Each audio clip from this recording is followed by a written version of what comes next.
திருச்செங்கோடு சட்டமன்ற தொகுதி அப்படிங்கிறது பார்த்தீங்கன்னா பெருவாரியாக செங்குந்த கைக்கோள முதலியார் சமூகம் இருக்கக்கூடிய தொகுதி. உதாரணத்துக்கு பார்த்தீங்கன்னா அந்த திருச்செங்கோடு நகரம் முழுக்க அதிக வார்டுகள் செங்குந்த கைக்கோள முதலியார் தான் வசிக்கிறோம்.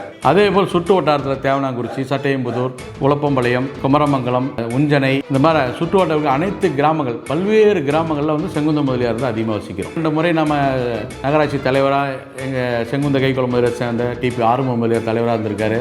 ஒரு முறை சட்டமன்ற உறுப்பினராக வந்து மிக சிறப்பாக பணியாற்றியிருக்காரு. அந்த செங்குந்த கைக்கோள முதலியார் சமூகம் இப்போ அங்கே எதிர்பார்ப்பு என்னவா இருக்குன்னா 2-3 தேர்தலெல்லாம் எங்கள் சமுதாயத்துக்கான பிரதிநிதித்துவம் அந்த தொகுதியில் இல்லை. எந்த கட்சியாக இருந்தாலும் இந்த வரக்கூடிய 2026 சட்டசபை தேர்தலில் செங்குந்த கைக்கோள முதலியார் சமூகம் எதிர்பார்ப்போடு இருக்குது. எங்கள் சமுதாயத்தை சேர்ந்த இந்த கொங்கு பகுதியில் திருச்செங்கோடு தொகுதியில் நாங்கள் 2 தடவை வந்து நகராட்சி தலைவராக இருந்திருக்கிறோம், சட்டமன்ற உறுப்பினராக இருந்திருக்கிறோம். அனைத்து தரப்பு மக்களிடம் எளிமையாக நல்ல செல்வாக்குடனும் பழகி நிறைய சேவைகள் செய்த ஒரு சமூகம். இந்த சட்டசபையில் வந்து எங்கள் சமூகம் தொடர்ந்து புறக்கணிக்கப்பட்டு வருகிறது. கடந்த ஒரு 3-4 தேர்தலாக எங்கள் சமூகத்துக்கான பிரதிநிதித்துவம் இந்த தொகுதியிலே வேண்டும் என்பதை எங்கள் சமுதாயத்தை சேர்ந்த பெரியவர்கள், சான்றோர்கள் எதிர்பார்க்குறாங்க.